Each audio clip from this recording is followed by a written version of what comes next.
کہ ایک حدیث شریف میں یہاں تک ہے کہ حاجی اگر 400 آدمیوں کی، حاجی کو اجازت دی جاتی ہے اللہ تعالیٰ کی طرف سے یوم محشر کہ وہ 400 لوگوں کی بخشش اور مغفرت کرائے، یعنی سفارش کا اختیار دیا جاتا ہے۔ جیسے ہم کہتے ہیں بھئی حافظ ہو تو حافظ 10 لوگوں کی مغفرت کراتا ہے، تو حاجی کے لیے حکم دیا جا رہا ہے کہ حاجی کے لیے بشارت دی جا رہی ہے کہ جو حاجی ہے وہ اپنے گھر والوں کے، اہل و عیال کے، عزیز اقارب کے، جو بھی لوگوں کی وہ چاہتا ہے کہ سفارش کرے۔ کوئی گناہ گار ہوتا ہے،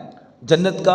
اندر جانا اس کو پروانہ نہیں ملتا ہے، اس کے حالات ویسے ہوتے ہیں، دنیا میں وہ اس طرح سے وقت گزار دیا ہوتا ہے، اسے عقل نہیں ہوتی ہے، سمجھ نہیں ہوتی ہے، عمل میں سستی ہوتی ہے، کوئی گناہوں کی لت پڑ جاتی ہے، جس وجہ سے وہ بری لوگوں کی صحبتوں میں، سنگتوں میں پڑھ کر جہنم کی طرف جا رہا ہوتا ہے۔ لیکن اس کا عزیز رشتہ دار، خاندان کا کوئی فرد اگر حج کر لیتا ہے اور وہ حج اگر مقبول ہو جاتا ہے اللہ کے دربار میں، حج مقبول کب ہوتا ہے؟ جب اس میں فسق اور فجور نہ ہو، اس میں گھٹیا قسم کی لینگویج یوز نہ کی جائے، خراب الفاظ اگر استعمال کریں گے تو وہ فسق میں چلا جائے گا، اگر گناہ کریں گے تو وہ فاجر ہو جائے گا۔ تو نہ فاجر بنے، نہ فاسق بنے، نہ فسق کریں، نہ فجور کریں، حج کے مناسک کو صحیح طور پر ادا کریں تو وہ حج دربار الہی میں قبول ہوگا۔ تو ایسا حاجی 400 لوگوں کی سفارش کرے گا حشر کے دن، مغفرت کروائے گا رب کے دربار میں کہ اے الہا ان لوگوں کی تو مغفرت کر دے۔ اللہ تعالیٰ اس کی بات کو قبول کرے گا اور 400 گناہ گاروں کی مغفرت فرما کر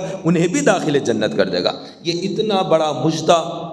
اتنا بڑا مرتبہ اور مقام آدمی کو اس لیے ملا ہے کہ اس میں تینوں چیزیں شامل ہوتی ہیں۔ ایک تو سفر کی صعوبتیں برداشت کرنا پڑتا ہے، اگرچہ کہ آج کے دور میں حج آسان ہو گیا ہے، ہوائی جہاز میں سفر ہوتا ہے۔ اب ہم یہی دیکھ لیں، شہر حیدرآباد ہے، ہم انڈیا کے شہر حیدرآباد میں ہیں، یہاں سے 5.5 گھنٹے کے اندر بندہ جدہ پہنچ جاتا ہے، کتنے کم گھنٹے